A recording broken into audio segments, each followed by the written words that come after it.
हर हर महादेव। 23 मई 2026 शनिवार ज्येष्ठ मास मल्लमास शुक्ल पक्ष अष्टमी रात्रि 4 घंटा 26 मिनिट समय पर्यंत रहिब। नक्षत्र मोघा रात्रि 2 घंटा 47 समय पर्यंत रहिब। सूर्योदय 5 घंटा 12 मिनिट, सूर्यास्त 7 घंटा 13 मिनिट, चंद्रोदय 12 घंटा 11 मिनिट, चंद्रास्त 1 घंटा 10 मिनिट। जमगंड 2 घंटा 2 मिनिट रु 3 घंटा 42 मिनिट, कुलिका काल 5 घंटा 46 मिनिट रु 7 घंटा 26 मिनिट, दुर्मुहूर्त 7 घंटा 32 मिनिट रु 8 घंटा 25 मिनिट, शुभ काल अभिजित मुहूर्त 11 घंटा 57 मिनिट रु 12 घंटा 50 मिनिट, अमृत काल 11 घंटा 49 मिनिट रु 1 घंटा 25 मिनिट, ब्रह्म मुहूर्त 4 घंटा 10 मिनिट रु 4 घंटा 58 मिनिट।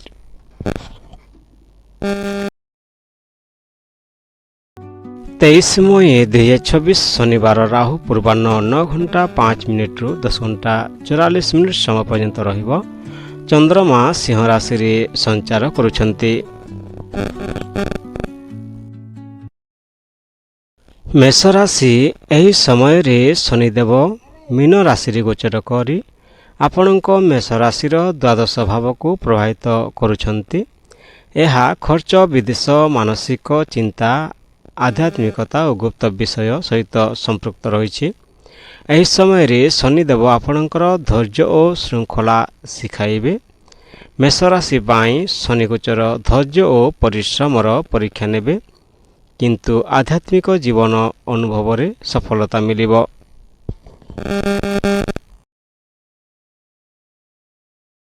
धन खर्च बढ़िब, विशेष करी चिकित्सा, यात्रा बा घोर काम रे संचय रे ध्यान देवा आवश्यक। प्रेम जीवन रे किछि दूरत्व बा भावनात्मक चाप आसिब। धैर्य और विश्वास रखंतु। कैरियर, विदेशी काम, रिसर्च बा पछरु करा जाउथिबा काम रे सफलता मिलिब। कार्य क्षेत्र रे परिश्रम अधिक हेब।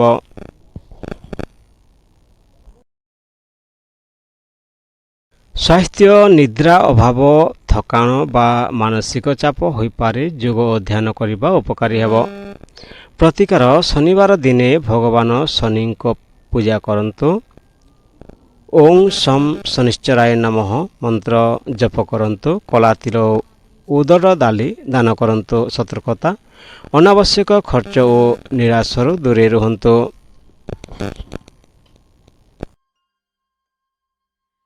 वृषभ राशि एही समय रे शनिदेव मीन राशि रे गोचर करी आपणक वृष राशि एकादश भाव को प्रभावित करुछंती। एहा लाभ, आय, मित्रता, नेटवर्किंग और इच्छा पूरण समय संपृक्त रही। शनिदेव प्रभाव रे धीरे धीरे किंतु स्थायी लाभ मिलिब। वृष राशि पाई शनि गोचर धीरे धीरे आर्थिक लाभ, स्थिरता और कैरियर रे सफलता आनिबे।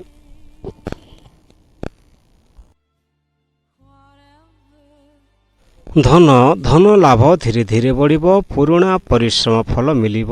दीर्घम्यादी निवेशर लाभ मिलिब। प्रेम, मित्रता प्रेम रे परिणत होई पारे। संपर्क रे गभीरता और विश्वास बढ़िब।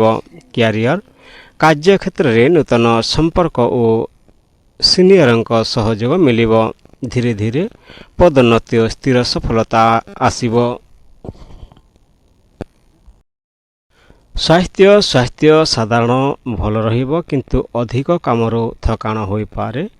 प्रतिकार, शनिवार दिन भगवान शनि को पूजा करंतु। ओं शम शनिश्चराय नमः मंत्र जप करंतु। कला तिल और उदर दाली दान करंतु। सतर्कता, भूल संगति और लोभरु दूरे रुहंतु।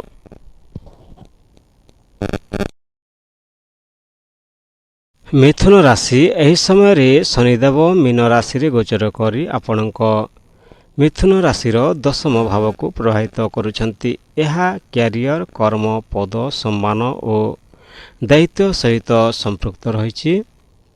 शनिदेव प्रभाव रे आपणकर कठिन परिश्रम करने को पड़िब, किंतु ताहार फल दीर्घ समय पर्यंत रहिब।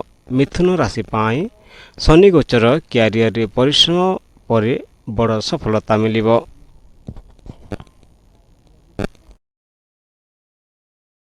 ଧନ ଆୟ ଧୀରେ ଧୀରେ ବଢ଼ିବ। ପରିଶ୍ରମ ଅନୁସାରେ ଧନ ଲାଭ ମିଳିବ। ଖର୍ଚ୍ଚରେ ସତର୍କ ରୁହନ୍ତୁ। ପ୍ରେମ କାମର ଚାପ ଯୋଗୁଁ ପ୍ରେମ ଜୀବନକୁ କମ୍ ସମୟ ମିଳିବ। ସଙ୍ଗୀଙ୍କୁ ବୁଝିବାକୁ ଚେଷ୍ଟା କରନ୍ତୁ। କ୍ୟାରିୟର କାର୍ଯ୍ୟକ୍ଷେତ୍ରରେ ବଡ଼ ଦାୟିତ୍ୱ ମିଳିବ। ସରକାରୀ କାମ, ପ୍ରଶାସନ, ଟେକ୍ନିକାଲ କାମ ବା ଦୀର୍ଘମିଆଦୀ ପ୍ରକଳ୍ପରେ ସଫଳତା ମିଳିବ।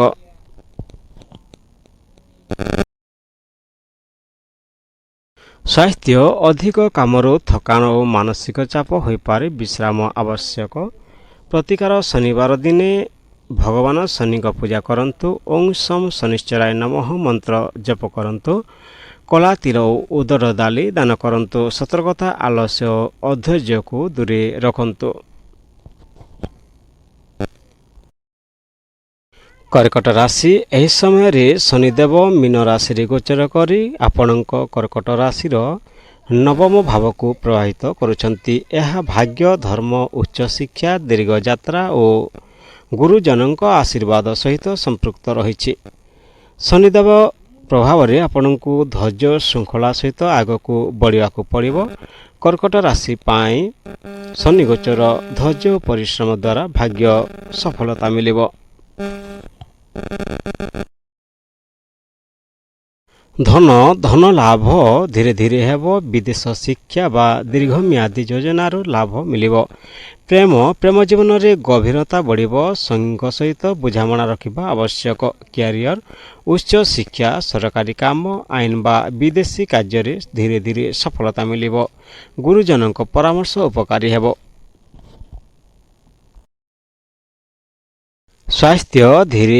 ସ୍ୱାସ୍ଥ୍ୟ ଦୀର୍ଘଯାତ୍ରା ସମୟରେ ସତର୍କ ରୁହନ୍ତୁ। ହାଡ଼ ଓ ପିଠି ସମସ୍ୟାରେ ଧ୍ୟାନ ଦିଅନ୍ତୁ। ପ୍ରତିକାର ଶନିବାର ଦିନ ଭଗବାନ ଶନିଙ୍କ ପୂଜା କରନ୍ତୁ ଓ ଶମ୍ ଶନିଶ୍ଚରାୟ ନମଃ ମନ୍ତ୍ର ଜପ କରନ୍ତୁ। କଳା ତିଳ ଓ ଉଦର ଡାଲି ଦାନ କରନ୍ତୁ। ସତର୍କତା, ଅଧୈର୍ଯ୍ୟ ହୋଇ ଭୁଲ ନିଷ୍ପତ୍ତି ନେବେ ନାହିଁ।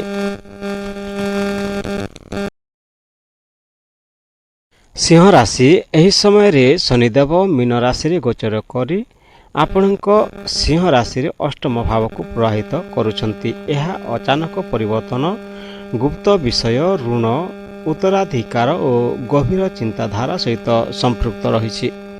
ଶନିଦେବ ପ୍ରଭାବରେ ଜୀବନରେ କେତେକ କଠିନ ପରୀକ୍ଷା ଆସିବ, କିନ୍ତୁ ଏହା ଆପଣଙ୍କୁ ଅଧିକ ଶକ୍ତିଶାଳୀ କରିବ। ସିଂହ ରାଶି ପାଇଁ ଶନି ଗୋଚର ଶୁଭ ଅଛି। ପ୍ରେମ ଜୀବନରେ ଭାବନାତ୍ମକ ଉତାର ଚଢ଼ାଉ ଆସିବ। ସଙ୍ଗୀଙ୍କ ସହିତ ଖୋଲାମେଲା କଥାବାର୍ତ୍ତା ଆବଶ୍ୟକ। Career research, insurance, tax, technical ବା ଗୁପ୍ତ କାର୍ଯ୍ୟରେ ସଫଳତା ମିଳିବ। କାର୍ଯ୍ୟକ୍ଷେତ୍ରରେ ଧୈର୍ଯ୍ୟ ରଖନ୍ତୁ। ସ୍ୱାସ୍ଥ୍ୟ ଥକାନ, ଯୋଡ଼ ବା ପେଟ ସମସ୍ୟା ହୋଇପାରେ। ନିୟମିତ ଚେକଅପ୍ ଓ ସଠିକ୍ ଜୀବନଶୈଳୀ ଆବଶ୍ୟକ।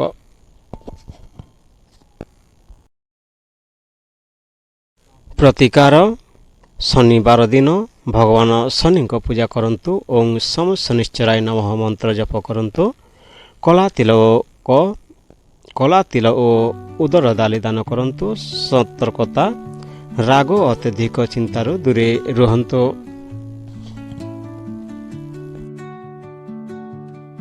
କନ୍ୟା ରାଶି, ଏହି ସମୟରେ ଶନିଦେବ ମୀନ ରାଶିରେ ଗୋଚର କରି ଆପଣଙ୍କ କନ୍ୟା ରାଶିର ସପ୍ତମ ଭାବକୁ ପ୍ରଭାବିତ କରୁଛନ୍ତି।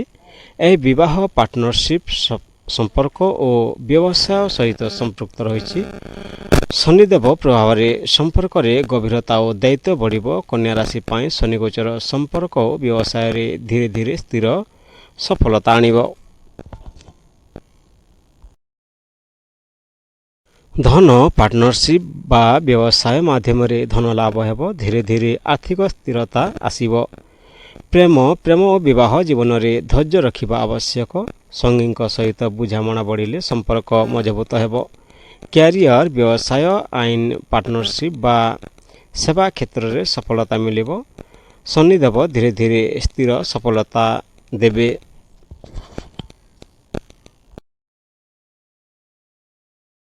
ସ୍ୱାସ୍ଥ୍ୟ ଚିନ୍ତା ଓ ଥକାନ ବଢ଼ିବ। ନିୟମିତ ବ୍ୟାୟାମ ଓ ସଠିକ୍ ଖାଦ୍ୟ ଆବଶ୍ୟକ। ପ୍ରତିକାର ଶନିବାର ଦିନ ଭଗବାନ ଶନିଙ୍କ ପୂଜା କରନ୍ତୁ। ଓଁ ସମ୍ ଶନିଶ୍ଚରାୟ ନମଃ ମନ୍ତ୍ର ଜପ କରନ୍ତୁ। କଳା ତିଳ ଓ ଉଦକ ଡାଲି ଦାନ କରନ୍ତୁ। ସତର୍କତା, ଛୋଟ କଥାକୁ ନେଇ ବିବାଦ କରିବେ ନାହିଁ।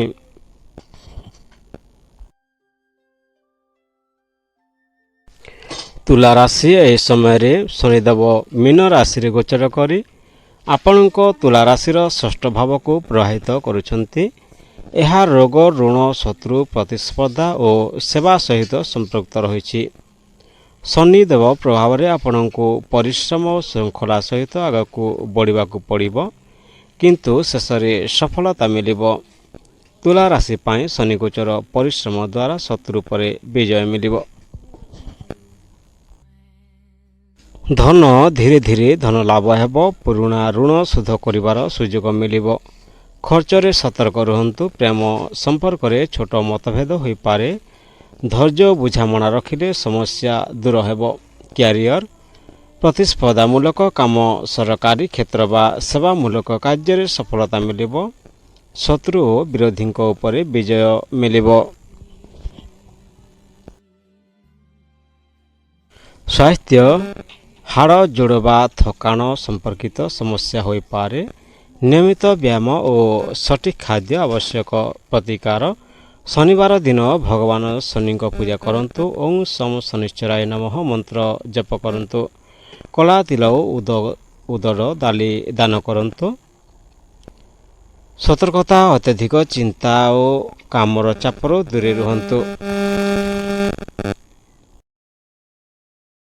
ବିଛା ରାଶି ଏହି ସମୟରେ ଶନିଦେବ ମୀନ ରାଶିରେ ଗୋଚର କରି ଆପଣଙ୍କ ବିଛା ରାଶିର ପଞ୍ଚମ ଭାବକୁ ପ୍ରଭାବିତ କରୁଛନ୍ତି।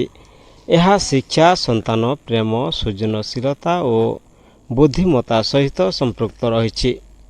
ଶନିଦେବ ପ୍ରଭାବରେ ଆପଣଙ୍କର ଧୈର୍ଯ୍ୟ ଓ ଶୃଙ୍ଖଳା ସହିତ କାମ କରିବାକୁ ପଡ଼ିବ। ବିଛା ରାଶି ପାଇଁ ଶନି ଗୋଚର ପରିଶ୍ରମ ଓ ଧୈର୍ଯ୍ୟ ଦ୍ୱାରା ଶିକ୍ଷା, ପ୍ରେମ, କ୍ୟାରିୟର ସ୍ଥିର ରହିବ। ଧନ ଲାଭ ଧୀରେ ଧୀରେ ହେବ। ଦୀର୍ଘମିଆଦୀ ନିବେଶ ଓ ଯୋଜନାରୁ ଲାଭ ମିଳିବ। ପ୍ରେମ ଜୀବନରେ ଗଭୀରତା ବଢ଼ିବ। ସମ୍ପର୍କରେ ଧୈର୍ଯ୍ୟ ବିଶ୍ୱାସ ଆବଶ୍ୟକ। କ୍ୟାରିୟର, ଶିକ୍ଷା, ରିସର୍ଚ୍ଚ, କ୍ରିଏଟିଭ୍ କାମ ବା ପରାମର୍ଶ କ୍ଷେତ୍ରରେ ଧୀରେ ଧୀରେ ସଫଳତା ମିଳିବ। ପରୀକ୍ଷାରେ ପରିଶ୍ରମର ଫଳ ମିଳିବ।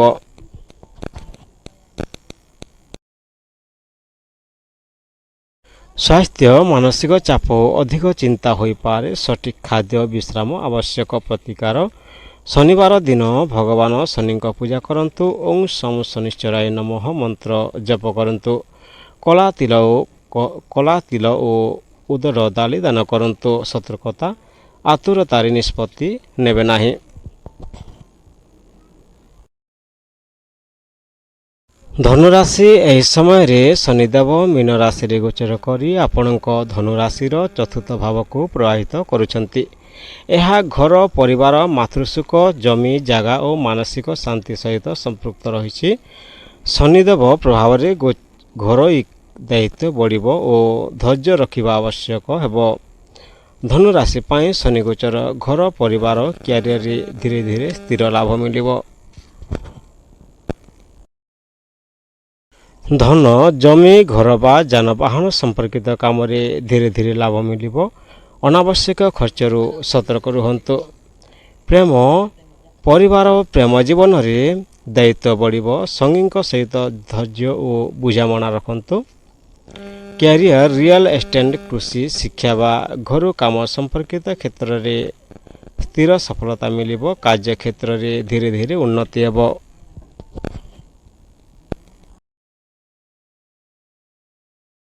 ସ୍ୱାସ୍ଥ୍ୟ, ମାନସିକ ଚିନ୍ତା, ଥକାଣ ବା ଛାତି ସମ୍ପର୍କିତ ସମସ୍ୟା ହୋଇପାରେ।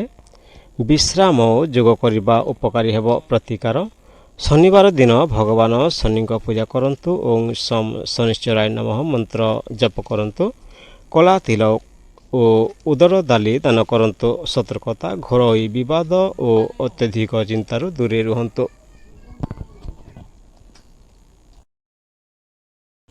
ମକର ରାଶି ଏହି ସମୟରେ ଶନିଦେବ ମୀନ ରାଶିରେ ଗୋଚର କରି ଆପଣଙ୍କର ମକର ରାଶିର ତୃତୀୟ ଭାବକୁ ପ୍ରଭାବିତ କରୁଛନ୍ତି। ଏହା ସାହସ, ପ୍ରୟାସ, ଛୋଟ ଯାତ୍ରା ଭାଇ ଭଉଣୀ ଓ ସମ୍ପ୍ରସାରଣ ସହିତ ସମ୍ପୃକ୍ତ ରହିଛି। ଶନି ଗ୍ରହର ପ୍ରଭାବରେ ଆପଣଙ୍କର ପରିଶ୍ରମ ଓ ଧୈର୍ଯ୍ୟ ବଢ଼ିବ ଏବଂ ଧୀରେ ଧୀରେ ସଫଳତା ମିଳିବ। ମକର ରାଶି ପାଇଁ ଶନି ଗୋଚର ସାହସ ପ୍ରୟାସ ସୁଫଳ ଆଣିବ।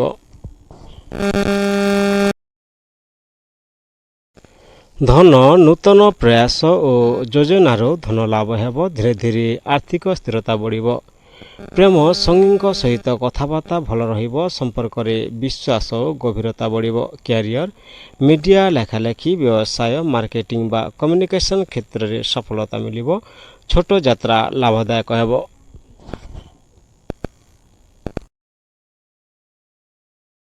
ସ୍ୱାସ୍ଥ୍ୟ ଥକାନ ବା କାନ୍ଦ ବା ହାତ ସମ୍ପର୍କିତ ସମସ୍ୟା ହୋଇପାରେ। ବିଶ୍ରାମ ଓ ବ୍ୟାୟାମ ଆବଶ୍ୟକ।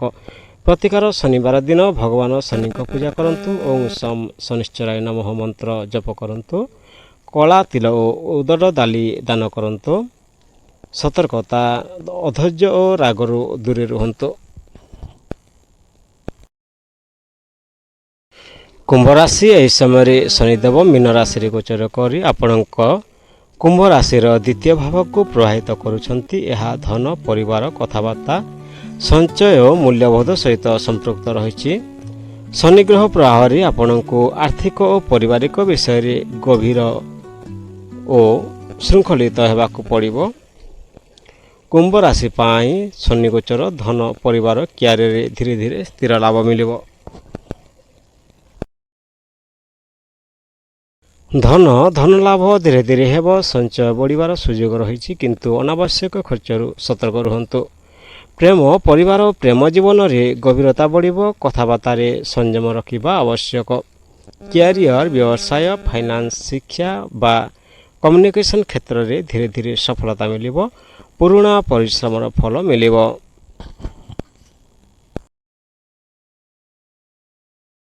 ସ୍ୱାସ୍ଥ୍ୟ ଗଳା ଦାନ୍ତ ବା ଖାଦ୍ୟ ଅଭ୍ୟାସ ସମ୍ପର୍କିତ ସମସ୍ୟାରେ ସତର୍କ ରୁହନ୍ତୁ।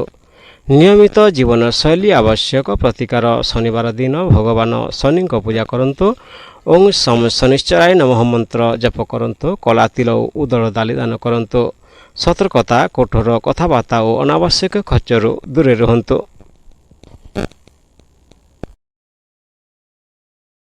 ମୀନ ରାଶି ଏହି ସମୟରେ ଶନିଦେବ ଆପଣଙ୍କ ମୀନ ରାଶିର ପ୍ରଥମ ଭାବକୁ ପ୍ରଭାବିତ କରୁଛନ୍ତି ଅର୍ଥାତ୍ ଲଗ୍ନ ଭାବକୁ ପ୍ରଭାବିତ କରୁଛନ୍ତି।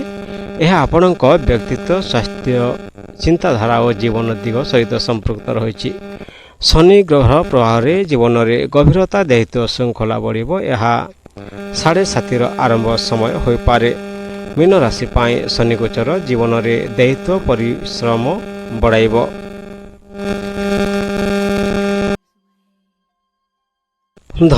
ଧନ ଲାଭ ଧୀରେ ଧୀରେ ହେବ।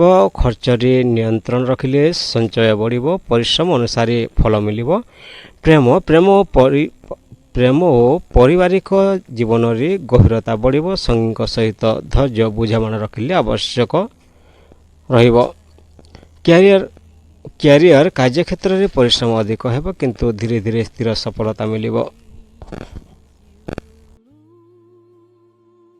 ସ୍ୱାସ୍ଥ୍ୟ ଥକାନ ମାନସିକ ଚାପ ବା ହାଡ଼ ସମ୍ପର୍କିତ ସମସ୍ୟା ହୋଇପାରେ। ନିୟମିତ ବ୍ୟାୟାମ ଯୋଗ ଓ ବିଶ୍ରାମ ଆବଶ୍ୟକ। ପ୍ରତିକାର ଶନିବାର ଦିନ ଭଗବାନ ଶନିଙ୍କ ପୂଜା କରନ୍ତୁ। ଓଁ ଶନିଶ୍ଚରାୟ ନମଃ ମନ୍ତ୍ର ଜପ କରନ୍ତୁ।